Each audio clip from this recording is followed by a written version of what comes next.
നമസ്കാരം, ഞാൻ രജനി അഭിലാഷ്. പാകിസ്ഥാനിൻ്റെ നുണപ്രചാരണങ്ങൾക്ക് തെളിവ് സഹിതം നിരത്തി മറുപടി പറഞ്ഞിരിക്കുകയാണ് ഇന്ത്യ. പാക് പ്രകോപനങ്ങൾക്ക് ഉചിതമായ മറുപടി നൽകിക്കൊണ്ടാണ് ഇക്കാര്യം വ്യക്തമാക്കിയിരിക്കുന്നത്. വിദേശകാര്യ മന്ത്രാലയവും പ്രതിരോധ മന്ത്രാലയവും സംയുക്തമായി നടത്തിയ വാർത്താ സമ്മേളനത്തിലാണ് ഇന്ത്യയുടെ നടപടികൾ വിശദീകരിച്ചത്. വിദേശകാര്യ secretary Vikram Misri, colonel Sofiya Qureshi, wing commander Vyomika Singh എന്നിവരാണ് വാർത്താ സമ്മേളനത്തിൽ പങ്കെടുത്തത്.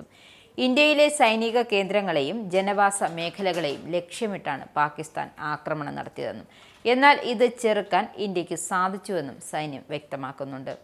വിവിധ ആയുധങ്ങൾ ഉപയോഗിച്ച് 26-ലധികം കേന്ദ്രങ്ങൾ ലക്ഷ്യമാക്കിയായിരുന്നു പാകിന്റെ ആക്രമണ നീക്കം.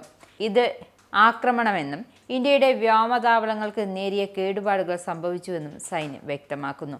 എന്നാൽ ഇന്ത്യയുടെ പല വ്യോമ കേന്ദ്രങ്ങളെയും തകർത്തെന്ന പാക് വാദം പച്ചക്കള്ളമാണ്.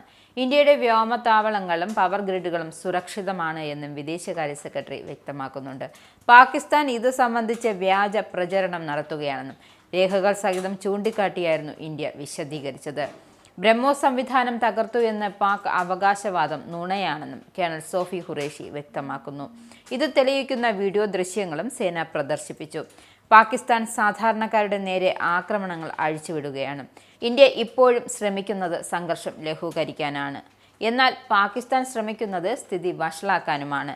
ജനവാസ മേഖലകൾ ലക്ഷ്യമിട്ടാണ് പാകിസ്ഥാൻ ആക്രമണങ്ങൾ നടത്തുന്നത്. ശ്രീനഗർ, അവന്തിപ്പൂർ, ഉദ്ധംപൂർ എയർബസുകളിൽ മെഡിക്കെയർ സെന്ററുകളും സ്കൂൾ പാകിസ്ഥാൻ ഉന്നമിട്ടു.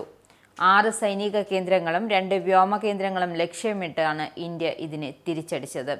അതിർത്തിയിൽ പാക് സൈനിക നീക്കം ശ്രദ്ധയിൽപ്പെട്ടിട്ടുണ്ട് എന്നും ഇന്ത്യൻ സേന അതീവ ജാഗ്രത തുടരുന്നു എന്നും സൈന്യം വ്യക്തമാക്കിയിട്ടുണ്ട്.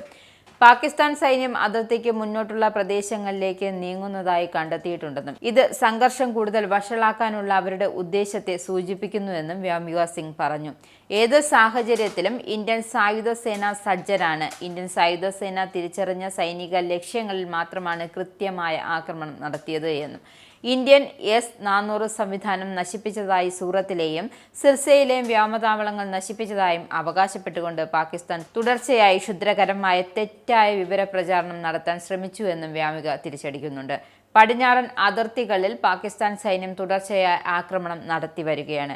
ഇന്ത്യയുടെ സൈനിക കേന്ദ്രങ്ങളെ ആക്രമിക്കാൻ അവർ ഡ്രോണുകളും ദീർഘദൂര ആയുധങ്ങൾ, മറ്റ് യുദ്ധോപകരണങ്ങൾ, യുദ്ധവിമാനങ്ങൾ എന്നിവ ഉപയോഗിച്ചു. എന്നാൽ ഇന്ത്യ ഇവയെ നിർവീര്യമാക്കി. നിങ്ങൾക്കും ആനന്ദ മീഡിയയുടെ പ്രേക്ഷകരിൽ ഒരാളാകണ്ടേ?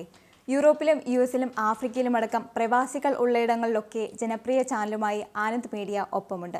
ഏഷ്യാനെറ്റ് ഫ്ലവേഴ്സ് അടക്കം നിങ്ങളുടെ വിരൽത്തുമ്പിലെത്തും. ആദ്യം റോക്കു ബോക്സ് സ്വന്തമാക്കുക. അതിൽ നിന്നും ആനന്ദ് മീഡിയ ആപ്ലിക്കേഷൻ ഡൗൺലോഡ് ചെയ്യുക, ഇൻസ്റ്റാൾ ചെയ്യുക. എന്നിട്ട് 02085866511 എന്ന നമ്പറിൽ ഞങ്ങളുടെ കസ്റ്റമർ കെയറിൽ ബന്ധപ്പെടുക. അല്ലെങ്കിൽ +91 735 660 3747 എന്ന നമ്പറിൽ വാട്സപ്പ് ചെയ്യുക. ആനന്ദ് മീഡിയയുടെ സേവനങ്ങൾ സ്വന്തമാക്കുക. മറ്റു ചാനലുകൾക്കൊപ്പം ആനന്ദ് TVയും എൻജോയ് ചെയ്യുക.